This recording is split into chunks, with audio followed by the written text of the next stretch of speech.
안녕하세요. 반려동물 세사입니다. 이럴 때 진찰을 받으세요. 이런 내용인데 보통 증상이 이제 뚜렷한 경우, 급성인 경우는 이제 대본에 얘가 심각하구나 이래가지고 대본에 이제 좀 오게 되죠. 근데 이제 심각하지 않고 그냥 약간 만성 질환들 같은 경우 그런 경우는 이제 뭐 좀 일반 사람들이 보기에는 좀 뚜렷지 않게 얘가 그냥 기분이 나쁘구나 뭐 이런 식으로만 느끼는 경우도 많기 때문에 좀 더 이럴 때는 한번 좀 꼭 왔으면 좋겠다.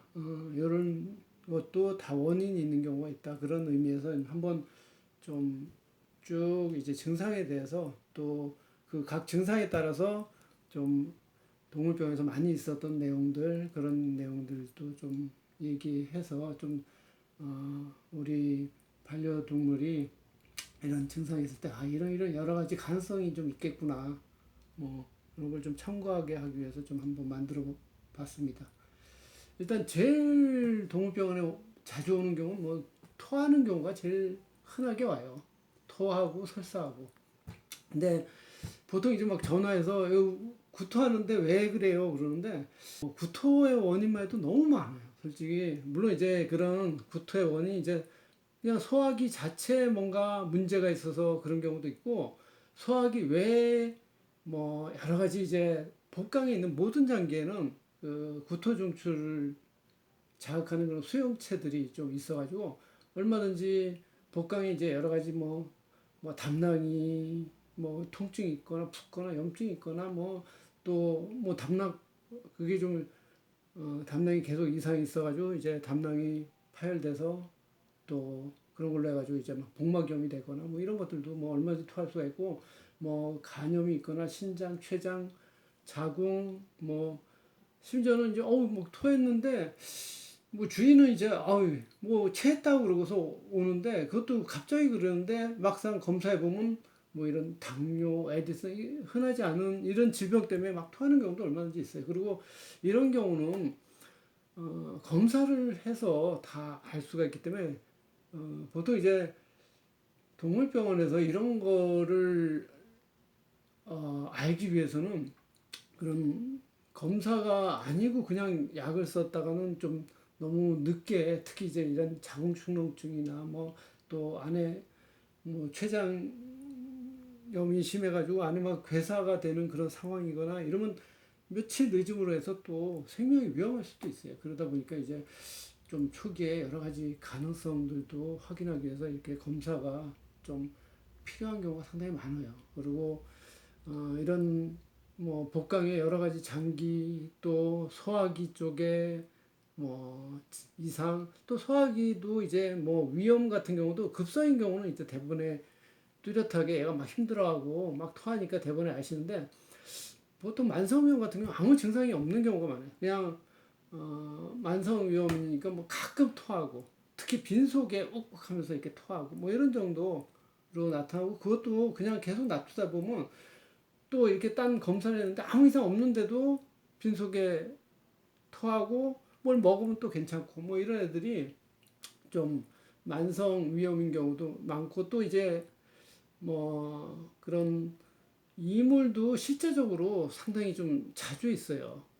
이물 같은 경우는 여지껏 이렇게 동물병 하다 보면 막 생각지도 않았던 이물들이 많이 발견돼요. 그러니까 가장 뭐 수소해가지고 흔하게 발견된 게 자두씨 뭐 이런 것들도 보이고 뭐 비닐봉지가 내려가다가 막힌 경우도 있고 심지어는 또 뭐 양말 먹고서 양말이 위에만 있을 때는 그냥 거북하니까 그냥 가끔 토하고 또 이게 장으로 안 내려갈 정도의 부피면 위에만 있을 때는 증상이 뚜렷하진 않아요. 근데 내가 좀 평소보다 덜 움직이고 뭐 이런 정도이기 때문에 그 약물 자체가 막 자극하는 게 아니라서 근데 이제 거북하다 보니까 이게 자꾸 토하죠. 그러니까 막 그런 양말이 있어가지고 계속 자극하는 경우 또 고양이 같은 경우는 이제 많이 핥는 증상이 있다 보니까 털이 뭉쳐가지고 그 모구라 그러는데 그런 털덩어리 때문에 자꾸 토하는 경우도 얼마든지 있을 수가 있어요.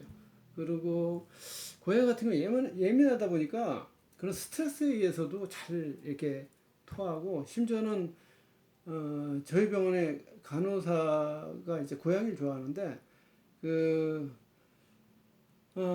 이 고양이가 한 3개월 때 이렇게 들어왔는데 되게 예민해요. 예민하다 보니까 계속 주인한테 이제 주인 오면 긴장하고 막 그런 또 뭐 조금씩 낮아지는데 완전히 주인이랑 익숙하기 전까지는 계속 갖고 자꾸 토하고 그게 약을 써도 그때만 좀 낮아지고 계속 토하고 막 이렇게 반복되더니 어느 순간에 이제 얘가 몇 개월 지나면서 이제 마음을 열고 가까이 오고 또 이러면서 이제 토하는 것도 싹 사라지고 그러니까 그런 스트레스도 뭐 얼마든지 뭐 토하는 원인이 될 수가 있죠. 그리고 또 새끼 때는 이런 바이러스에 의해서도 잘 토해요. 그러다 보니까 토하는 애들 또 물론 이제 생각지도 않았게 뭐 큰 애들 또 면역력이 떨어지고 나이 먹으면서 뭐 계속 그런 전염병에 대해서 전혀 예방접종 안 하게 되면 걔들은 평생 면역이 이루어지는 게 아니라 1년 지나면 면역이 이렇게 없어지고 딱 거의 줄어들고 그러다 보니까 이제 1년에 한 번씩 다시 이제 면역을 좀 올려줘가지고 그런 바이러스를 좀 예방을 시켜주는 게 낫고 이런 바이러스 같은 거 주로 이제 구토를 일으키는 바이러스 같은 경우는 뭐 걔들은 이제 파브 바이러스하고 뭐 코로나 바이러스 뭐 이런 것들이 이제 좀 구토하고 설사를 잘 유발하고 고양이도 이제 보통 뭐 바이러스 범백이라 그래가지고 범백혈구 감소증이라 그래가지고 그 질환에 의해서 이제 뭐 토하고 설사도 좀 잘 일으키는데 이런 그 바이러스 같은 게 뭐 드문 질환이 아니에요. 특히 이제 아기 때는 또 데려온 지 얼마 안 돼가지고 그 여러 마리 있다 보면은 그런 환경에서 또 한 마리라도 감염이 돼 있으면 이제 옮길 수가 있고 또 그게 묻어서 며칠 있다가 이제 잠복기를 거쳐서 막 나타나기도 하고 그러기 때문에 또 새끼 때는 좀 위험 부담이 좀 더 있죠. 아주 적극적으로 치료해야 될 수도 있고 그래가지고 막 같은 똑같은 걸 토하더라도 이런 위장을 체크하기 위해서는 뭐 엑스레이도 좀 찍어봐야 되고 이런 바이러스도 체크해야 되고 진짜 제대로 또 막 체크하다 보면 이렇게 뭐 소화기 외에 이제 여러 가지 장기 이상도 체크해야 되는 경우도 있어요. 그러니까 그렇게 그리고 물론 이제 그런 거 외에도 뭐 여러 가지 뭐 중독이나 뭐 이런 것들도 뭐 음식 중독도 얼마든지 있을 수가 있고 또 뭐 생각지 않았던 뭐 락슨물이나 화장 뭐 세제 또 그다음에 뭐 화분에 물 주고 있는데 뭐 안에 거름 있고 막 그런 거에 이제 막 그 여러 가지 그 뭐 질소화물이나 뭐야 또 유박이라 그래가지고 뭐 피마자씨를 막 이런 것들도 좀 포함되어 있고 뭐 이런 것들 같은 경우는 이제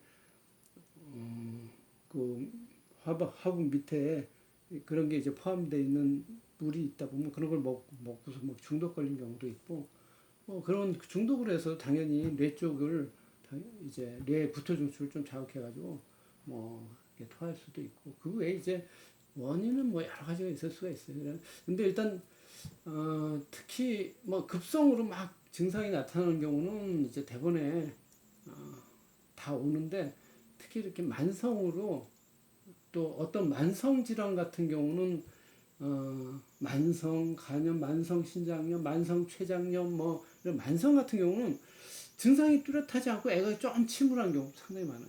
그래서 그리고 오히려 만성 같은 경우는 이렇게 진행돼서 그 장기가 보통 한 75% 망가졌을 때 그때 어느 순간 갑자기 이제 막 불과 뭐 2, 3일 간격으로 심각하게 증상이 나타나고 또 만성으로 그렇게 75% 이상 손상이 된 경우는 또 완치도 안 돼요. 평생 관리해야 되고 뭐 이런 경우가 많기 때문에 그리고 이런 만성 질환 때문에 좀 가끔씩 정기 검진을 해서 미리 알고 미리 그런 걸 중단하게끔 이렇게 관리하는 게 상당히 좀 도움이 많이 돼. 그러다 보니까 이제 좀 정기적인 1년에 한 번씩은 이렇게 좀 체크를 해 보시는 게 정기 검진을 좀 그래서 좀 하시는 게 좋죠. 보통 그리고 그 외에 이제 뭐 설사를 일으키는 원인은 구토를 일으키는 원인은 거의 다 대부분 설사를 또 같이 일으켜요. 그러니까 그 특히 이제 뭐 뭐 위와 장이 서로 이렇게 연결돼 있다 보니까 위에도 자극되는 것들이 장에도 같이 이렇게 좀 자극돼 가지고 그런 경우도 있고, 또 이제 그런 기생충 같은 경우도 위에 얼마든지 있으면 이제 구토를 일으키게 되고, 뭐 얼마든지 이제 장에 있으면 이제 막 출혈도 일으킬 수가 있고, 뭐 설사도 유발할 수가 있죠. 그리고 그, 그 새끼들 같은 경우 옛날에는 진짜 기생충이 상당히 많았어요. 그 새끼들 같은 경우 특히 이제 막 처음 어디서 구해가지고 왔을 때 뭐 변검사 보면 뭐 변이 막 기생충 도감처럼 뭐 워낙 다양한 기생충이 있는 경우도 있는데 요새는 그래도 좀 기생충 약도 좀 더 철저히 먹이고 그래서 그 전보다는 좀 덜한데 얼마든지 이런 것도 한번 체크해봐야 되고, 또 이제 체질에 따라서는 어떤 물질에 대해서 좀 잘 소화를 못 시키는 경우도 있어요. 이런 것 때문에도 설사하는 경우. 그러니까 뭐 이런 그 다음에 이제 뭐 이렇게 설사가 반복되고 좀 그러다 보면 이제 장의 균형이 이렇게 깨지고, 또 균형이 깨지다 보니까 이제 그 유산균들이 거의 한 70, 80% 차지하고, 뭐 안 좋은 균들도 좀 일부분 차지하고 이런 균형이 좀 맞춰져야 되는데, 그게 이제 또 이렇게 설사나 뭐 이런 걸로 해서 좀 소화 불량 뭐 이런 걸로 해가지고 이제 안 좋은 균들이 늘어나고, 그런 게 이제 자꾸 유지되다 보니까 균형이 깨져서도 자꾸 질 수가 있어요. 그래가지고 변이 자꾸 질거나 뭐 그런 경우도 좀 병원에 가서 제대로 그냥 원인을 좀 한번 확인해서 빨리 잡아주시는 게 좋아요. 항상 변은 형태가 딱 정해져가지고 휴지로 딱 들면 들리고, 그 덩어리진 거 외에 액체는 없어야 돼요. 일단 물론 이제 그 사료에 따라서 또 고기 함량에 따라 곡물에 따라 변 색깔은 다양할 수가 있어요. 그러니까 약간 노란색도 있을 수가 있고, 뭐 약간 진하게 좀 거무스름할 수도 있고, 그런데 일단 질은 그러니까 액체는 주위에 없어야 돼요. 그리고 탁 들면은 뭐 들릴 정도 되는 게 더 낫고, 뭐 약간 묻을 정도 이런 정도는 뭐 괜찮아요. 근데 뭔가 넣고 나서 뒤에 액체가 똑똑똑똑 떨어진다든가 뭐 그렇게 자꾸 반복된다든가 그런 것들도 한번 병원에 와서 원인을 좀 체크해 보시는 게 좋아요. 그리고 이런 구토설사는 이제 뚜렷한데, 이제 생기가 떨어지는 거는 아까도 얘기했듯이 이제 약간 만성적으로 진행되는 경우는 얼마든지 이렇게 좀 평소보다 먹는 게 좀 덜 한다든가, 아니면 꼬리가 약간 내려간다든가, 아니면 애가 집에 딱 왔을 때 막 5분 반기던 애가 한 1분 반긴다든가, 아니면 구석에 엎드려 있는 시간이 좀 많다든가, 뭐 이런 것들도 다 원인이 있어요. 원인이 있기 때문에 뭔가 평소보다 어느 순간에 그런 상태가 보이면 좀 병원에 와서 뭐 때문에 그런지 좀 체크를 해보시는 게 좋아요. 뭐든지 초기에 체크하시는 게 낫지, 막 이렇게 계속 진행돼가지고 좀 심해지면 그만큼 좀 힘들어진다는 거. 그리고 물론 이제 뭐 생각지도 않았던 게 막 결국 나중에 뭐 겁나 얘가 분명히 원인이 있는데, 뭐 나중에 찾아보니까 이제 뭐 뇌 액체가 수두증이 좀 있어가지고 그것 때문에 이제 좀 뇌를 약간 압박해서, 그래서 이제 약간 뇌 그 통증을 해서 애가 좀 기운 없고 좀 덜 놀고 좀 막 이런 경우도 있어요. 그러니까 뭐 그런 뭐 복강의 여러 장기의 국소적인 통증 때문에도 뭐 좀 덜 움직이기도 하고, 뭐 어딘가 쑤시거나 뭐 불편하거나 뭐 거북하거나 뭐 이런 것들도 얼마든지 그냥 덜 움직이게끔 그렇게 표현만 되는 경우도 상당히 많다는 거. 아주 그래서 평소보다 그렇게 좀 다를 때는 병원에서 좀 한번 원인을 한번 좀 체크해 보시는 게 좋을 것 같고요.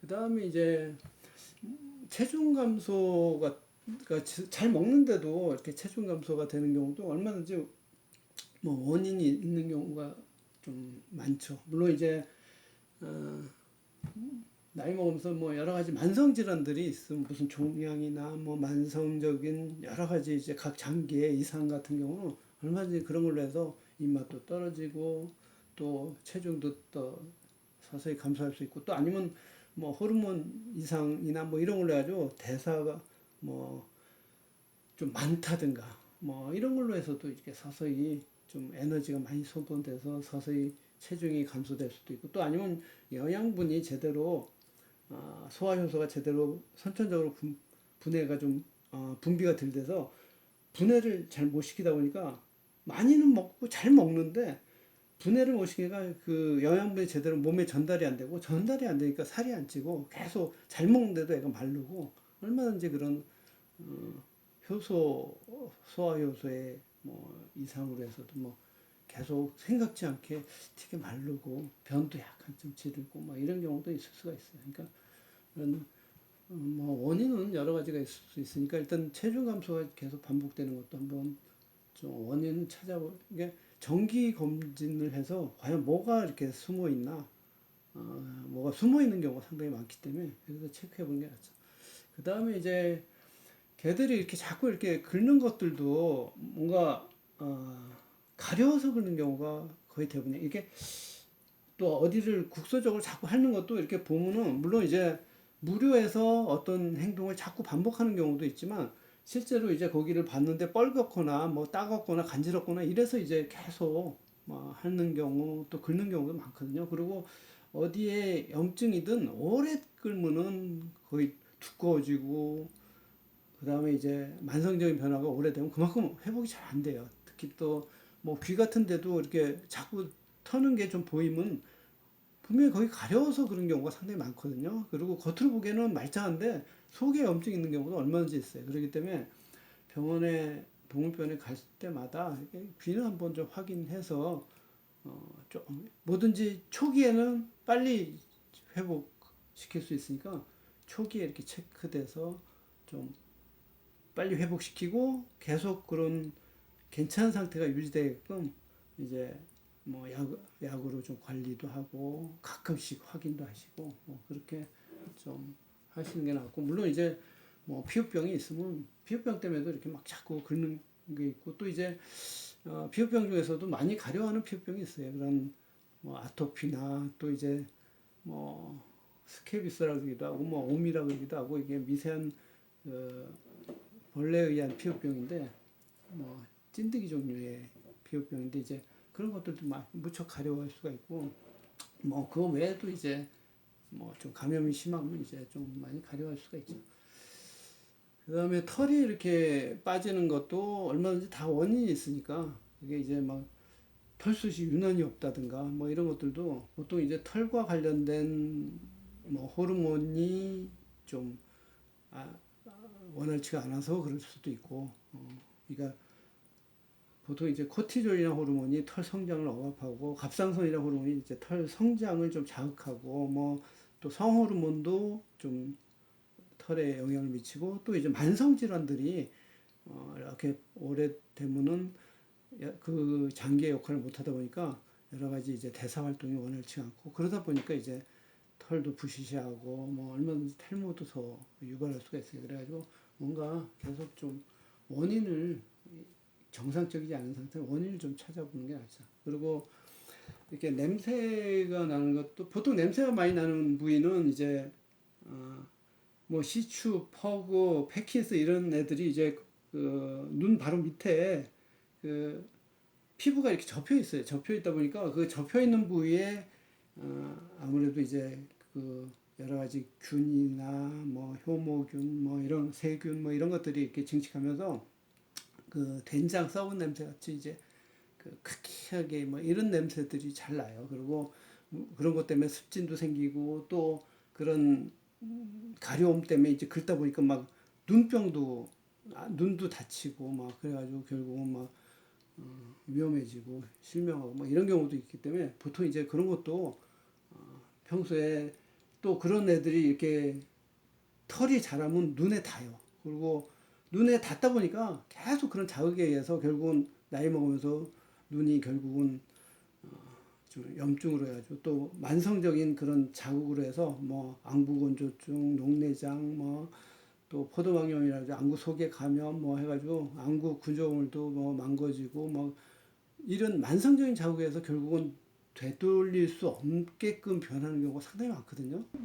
털이 눈에 안 들어가게끔 항상 좀 깨끗하게 좀 제거를 해줘야 되고, 거기 냄새가 너무 계속 심하면 수술을 해가지고 접힌 부분을 좀 없게끔 해서 그 안에 이제 균들이 증식하지 않게끔 그 그런 환경을 좀 만들어주는 수술로 해서 훨씬 그 악화되고 막 계속 괴로워하고 이런 게 사라진 애들도 많이 있고요. 그런 식으로 이제 뭐 수술적인 요법, 털 관리, 뭐 눈에 안 들어가게끔 그런 식으로 이제 좀 관리를 좀 해줘가지고 거기 냄새가 없게끔 해주시는 게 좋아요. 그리고 피부에 뭐 지질층이 아주 많은 애들은 그런 애들도 피부 자체에 그 지질에 의해서 이제 그 많은 피부에 상지에 있는 균들이 좀 많이 늘어나고 또 그런 균의 증식으로 해가지고 냄새가 나는 애들도 좀 있을 수가 있어요. 그리고 그런 애들도 그 지질이 좀 더 제거될 수 있는 그런 샴푸를 이용해서 좀 위생적으로 관리해 줌으로써 좀 냄새가 없게끔, 항상 냄새가 있으면 냄새 부위에 뭔가 이상이 있는 경우가 많아요. 뭐 귀에서 냄새가 나든 뭐 항문 있는 쪽에서 냄새가 나든 그쪽에 이제 뭐 염증 때문에 항문낭이 좀 나와가지고 좀 그런다든가, 또 입안에 그 치석이 막 심해서 막 이외에 염증이 있고 또 음식이 좀 고여가지고 그런 게 막 썩고 뭐 그래가지고 얼마든지 입에서 좀 악취가 조금이라도 나면은 어차피 그냥 놔두면 계속 심해져요. 그렇기 때문에 또 놔두게 되면 이제 잇몸 뿌리도 노출되고 뭐 돌이킬 수 없는 상황으로 좀 진행되는 경우가 너무 많기 때문에 뭐든지 조금 냄새가 날 때 입안에서든 귀든 뭐 항문 주위든 뭐 그럴 때 좀 초기에 좀 원인을 좀 제거해 주는 그런 치료를 좀 해주시는 게 좋습니다. 오줌이 신장에서 만들어져 방광에서 고여서 이렇게 내려오는데 그 방광에 막 아주 심해져가지고 그게 이제 원인이 뭐 염증이든 결석이든 종양이든 이게 심해서 저절로 뭔가 혈관을 계속 건드려가지고 이제 저절로 그쪽 부위에서 이제 출혈이 동반될 때 그때 이제 비로소 주인이 얘가 오줌에 피가 좀 났네, 그렇게 뭔가 좀 이상이 있겠구나 인식하다가 출혈 부위가 또 지혈이 되거든요. 지혈되면 또 피가 계속 나는 게 아니라 또 중단되는 경우도 많아요. 그리고 중단되면 또 괜찮은가 보다. 그리고 이렇게 무관심하고 또 몇 개월 있다가 또 피가 좀 보이고 막 이래가지고 그러는 동안에 벌써 피가 보인다는 건 그게 이제 염증이든 종양이든 결석이든 그만큼 더 계속 자꾸 진행된다는 얘기예요. 그러니까 그리고 심지어는 그렇게 출혈이 보였을 때 거의 대부분 오는 애들 이렇게 보면 안에 뭐 종양이 많이 진행되든 염증이 있어도 단순한 염증도 보통 이제 출혈을 동반할 정도면 이게 몇 개월 지난 경우가 많고 심지어는 뭐 몇 년 지속되는 애들도 얼마든지 있을 수 있어요. 그리고 그만큼 오래된 염증은 그만큼 회복되는데 좀 잘 안 낫고 좀 오래 걸리고 또 막 지금 막 재발도 좀 잘하고 뭐 이런 경우가 많기 때문에 특히 방광 쪽은 이렇게 증상이 나타났다 그러면 좀 심한 경우가 많아요. 그래서 정기적으로 한 1년에 한 번씩은 뭐 초음파를 해가지고 방광도 이렇게 봐서 또 요검사나 이런 걸로 해서 안에 염증이나 뭐 결석이나 종양이나 또 뭐든지 초기에 발견하면 뭐 심지어는 종양도 오래 살릴 수도 있고 또 이제 그 뭐 염증 같은 경우는 초기에 발견하면 또 쉽게 회복될 수 있고 또 결석도 이게 이제 초기에 발견되면 이게 녹일 수 있는 결석도 있고 녹일 수 없는 결석도 있거든요. 그러니까 녹일 수 있는 결석인데 뭐 아주 조그맣다 그러면 또 그런 처방 뭐 통조림이나 이런 걸로 해서 좀 한번 녹여보는 시도를 좀 해볼 수가 있죠. 그래가지고 뭐든지 초기에 쉽게 좀 회복될 수 있었으면. 그래가지고 이런 오줌 같은 경우는 평소 검사가 상당히 좀 초기에 체크할 수 있는 키포인트고 또 쉽게 회복시킬 수 있는 키포인트라고 보시면 돼요. 그래가지고 1년에 한 번씩은 이렇게 좀 이런 오줌 검사도 좀 꼭 하시는 게 낫고, 그 다음에 이제 캑캑거리는 증상 이런 애들은 상당히 좀 많이 있어요. 그리고 이 가끔씩 캑캑거리는 거를 그냥 뭐 그전부터 계속 그러니까 아이 뭐 원래 그랬으니까 괜찮겠지 뭐 이게 뭐 몇 년 됐으니까 괜찮겠지 그런데 계속 벌써 캑캑거리는 게 물론 뭐 식도에 뭐가 걸려서 뭐 그래서 이제 캑캑거릴 수도 있지만 훨씬 더 많은 경우가 기관지나 폐 이런 쪽에 이제 액체가 있게 되면 이제 사람도 기침을 하잖아요.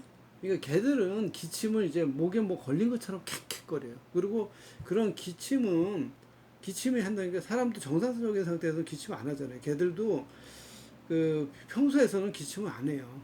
벌써 캑캑거리는 게 자꾸 보이고 또 이제 약간 뛰거나 급하게 뭐 먹거나 뭐 이럴 때 좀 더 캑캑거리는 경우가 있는데 그런 게 가끔씩 자꾸 보이고 또 하루에도 몇 번 보이고 이런 거를 오래 놔두다 보면 보통 이제 안에 캑캑거리는 게 이제 뭐 안에 염증이든 이런 걸로 해가지고 가래나 이런 것들이 끼고 그런 걸 배출하기 위한 노력으로 캑캑거리면서 그런 벌써 염증 산물이 조금씩 만들어진다는 게 약간씩 진행된다는 상태예요. 그리고 그런 게 진행되는 게 오래 지속되다 보면 기관 허탈이라 해가지고 기관지가 좁아지기도 하고 기관지가 두꺼워지기도 하고 그러면 안 나서요. 평소엔 고생하고 심지어는 그냥 뭐 한 몇 발짝만 가도 애가 막 힘들어하고 막 이런 경우도 상당히 많아요. 그래가지고 뭐든지 초기에 이것도 캑캑거린 것 자체가 일단 엑셀 찍어가지고 뭐 폐 어느 정도 영향인지 또 염증만 있는지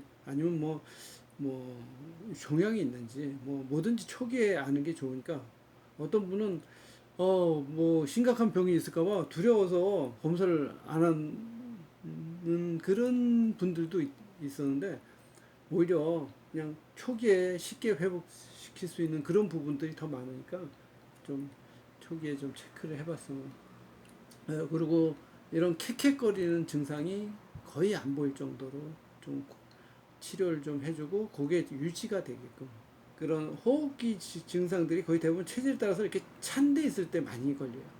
주로 이제 특히 여름에 더우니까 더 찬 데 엎드려 있고 또 이제 그 시원한 에어컨 바람이 떨어지는 곳 그런 쪽에 좀 엎드려 있고 그런 게 이제 몇 시간 있거나 또 새벽에 이제 썰렁한데 뭐 타이르 바닥 같은데 오래 엎드려 있고 그러면 아무래도 체온이 걔들이 거의 39도 가까이 가거든요. 38.5도에서 39도 가까이 나가는데 바닥은 훨씬 차거든요. 차다 보면 계속 체온을 뺏기면은 얼마든지 좀 감기 기운도 생기고 감기 기운이 생기면 또 어느 순간에 폐나 기관지가 안 좋았던 애들이 조금씩 더 악화돼요. 그리고 그런 습관이나 뭐 이런 것 때문에 또 약을 쓸 때만 좀 낫고 다시 또 원위치 되고 막 서서히 조금씩 안 좋아져서 결국은 폐 좀 염증이 좀 심하면 어차피 몸을 지탱하기 힘들 정도의 산소 교환을 하는 순간이면은 갑자기 힘들어져요. 막 갑자기 막 하루 사이에 막 혀가 파래지고 막 숨을 헐떡거리고 막 노력성 호흡을 하고 그러니까 산소 공급을 억지로 할 수 있을 때까지는 괜찮은데 어느 순간에 좀 모자랄 때는 갑자기 막 힘들어지고 그때는 막 갑자기 하루 이틀 사이에 갑자기 사망도 하고 그래요. 그러니까 조금씩 안 좋은 게 누적되다 보면 그걸로 해서 진짜 사망한 경우도 있거든요. 그러니까 그런 초기 뭔가 이런 증상 자체가 이상이라는 걸 좀 인지하고 좀 초기에 좀 치료하고 또 그런 게 악화 안 되게끔 그 환경적인 면도 이렇게 좀 또 애 습성이나 이런 것도 좀 고려해봐서 그렇게 자꾸 찬데 노출되지 않게 이렇게 좀 하면서 치료를 하셔야 좀 더 효과를 봐요. 그래가지고 이런 증상이 없게끔 꼭 만들어줬으면 그런 바람이고 그 다음에 이제 뭐 복부팽만도 얼마든지 어느 순간에 이제 뭐 많이 먹었어도 뭐 불러질 수가 있지만 뭔가 내부에 어떤 장기에 뭐 이상으로 해서 그게 좀 커져서 배가 좀 불러지는 경우도 상당히 많아요. 물론 이제 뭐 복수가 차는 경우 뭐 그런 경우도 있기 때문에 이런 경우도 조금 뭐 그렇게 많이 안 먹었는데도 또 배가 부른다 그러면 좀 초기에 뭐든지 다 초기 체크해 보시는 게 낫죠. 간헐적인 파행 이런 경우도 다 개들이 이렇게 엄살로 절고 이런 경우는 거의 없다고 보셔야 돼요. 그냥 어, 뭔가 이렇게 약간 저는 경우는 이게 좀 부자연스럽거나 아니면 그쪽에 약간 통증이 있거나, 그리고 물론 이제 슬개골 탈구라 그래가지고 뭐 소형견들에서 무릎뼈가 이렇게 빠지는 증상들이 좀 많이 걸려요. 그리고 그것 때문에 빠졌을 때 약간 부자연스럽고 또 어떻게 들어왔을 때는 좀 뭐 표가 안 나고 뭐 이런 것 때문에 이제 간헐적인 파행이 되는 경우도 있고, 또 물론 관절염이 있어도 어느 순간에 이제 약간 좀 힘들어하고 뭐 이런 경우도 있을 수가 있죠. 그리고 의외로 또 선천적으로 관절 쪽에 인대가 약해서 그래서 이제 빨리 관절에 이제 그런 거에 뭐 이형성 뭐 이라 그러는데 이제 그런 어떤 소인이 있어가지고 또 관절이 좀 안 좋은 경우도 있을 수가 있어요. 그리고 뭐 얼마든지 이렇게 움직이다 보면 얘네도 미끄러질 수가 있고, 미끄러지다 보면 이제 모든 뼈와 뼈들이 이제 인대로 연결되는데 그 인대가 좀 손상이 되면은 아무래도 통증이 있으니까 이제 들게 되죠. 들게 되고 며칠 들다 보면은 이제 체중을 덜 실으니까 좀 낫고, 그래서 이제 좀 뭐 걸을 땐 괜찮은데 만약에 한 뭐 한 10분 정도 산책만 하면은 좀 무리만 하면은 다시 또 완전히 회복 안 된 상태에서 무리가 되다 보니까 다시 또 약간 들고, 또 들다 보면은 또 체중을 들시니까 약간 좀 낫고, 며칠 집에 있으면서 얘가 또 뭐 스트레스 해소 때문에 또 이제 산책 갔다 오면 또 약간 뭐 이런 식으로 잘 좀 이렇게 반복되는 경우도 얼마든지 있을 수가 있어요. 그러니까 괜찮다가 약간 들다가 이런 거 자체가 초반에 확실하게 체중을 안 싣게 해서 그 인대가 충분히 회복되게끔, 또 약으로 해서 회복되는데 좀 더 빨리 도움되게끔 이렇게 해가지고 초기에 이제 빨리 회복시켜서 불과 몇 주에 완치될 거를 이게 그냥 모르고 아니 심하지 않으니까 뭐 괜찮다가 또 그러니까 뭐 이러다 보면 그게 오래 지속적으로 반복되고 그러다 보면 이제 고질적인 병이 될 수가 있어요. 그리고 계속 잘 안 날 수도 있고, 그래서 뭐든지 초기에 이렇게 좀 간헐적으로 약간씩 도는 것도 그게 인대 문제든 관절염이든 뭔가 슬개골 탈구든 뭔가 확인을 해서 거기에 맞춰서 좀 초기에 좀 체크를 해주신 게 낫죠. 그리고 가끔씩 이렇게 깽거리는 경우도 좀 얼마든지 있을 수가 있어요. 그리고 깽그리 그게 이제 어떻게 만졌을 때 깽거릴 수도 있고 어떻게 들을 때도 깽거릴 수가 있는데, 그런 게 이게 보이는 것도 뭔가 원인이 있다는 얘기예요. 그러니까 사람은 뭔가 여기가 정확히 어떤 행동했을 때 어디 부위에서 막 심한 통증이 있었다고 이렇게 얘기를 하니까 그 부위에 이제 어떤 장기가 있고 어떤 가능성이 있겠다고 좀 더 추정하기가 편하죠. 근데 개들은 이렇게 정확히 표현을 하는 게 아니기 때문에, 그래서 뭔가 본인이 있을 수가 있기 때문에 그래서 이제 그런 가능성 있는 걸 좀 찾아봐야 돼요. 그래가지고 데려와서 뭐 이렇게 좀 촉진도 해보고 또 이렇게 좀 관절이나 뭐 또 물론 이제 뭐 디스크나 이런 것들도 어느 순간에 신경을 탁 건드릴 때 어떻게 건드릴 때 갑자기 깽거릴 수가 있어요. 그리고 좀 목뼈 쪽이나 뭐 환축조 아탈구 뭐 이런 것들도 이제 어느 순간에 갑자기 깽거리고 또 뭐 계속 괜찮다가 또 갑자기 깽거리고 뭐 이럴 수가 있어요. 그러니까 질병에 따라서 이렇게 갑자기 깽거릴 수가 있기 때문에 원인을 좀 찾아보셔야 돼요. 그래서 일단 오늘의 주제는 뭐든지 가장 중요한 거는 초기에 체크돼 가지고 얘가 이제 계속 고생하고 이런 게 없었으면 하는 마음에서 오늘 이런 주제로 좀 얘기를 했고요. 아마 초기에 체크되고 이런 얘기는 아마 계속 좀 반복될 것 같아요. 뭔가 평소랑 다르게 또 계속 생활하다 보면 얘 느낌을 알 수 있을 거예요. 반려동물이. 얘가 좀 삐졌구나. 아니면 뭐, 얘네들도 얼마든지 사람 느끼는 거 다 느끼거든요. 단지 말만 못하지 행동으로 다 표현하죠. 막 기쁘면 기쁘다, 뭐, 모든 행동으로 참 표현을 잘 하는 동물이죠. 그러니까, 같이 그만큼 관심을 가질수록 얘가 불편한 걸 알고 뭔가 평소랑 다르게 그런 불편한 게 보이면 초기에 좀 체크를 해보셨으면 합니다. 많은 도움이 되길 바랍니다. 감사합니다.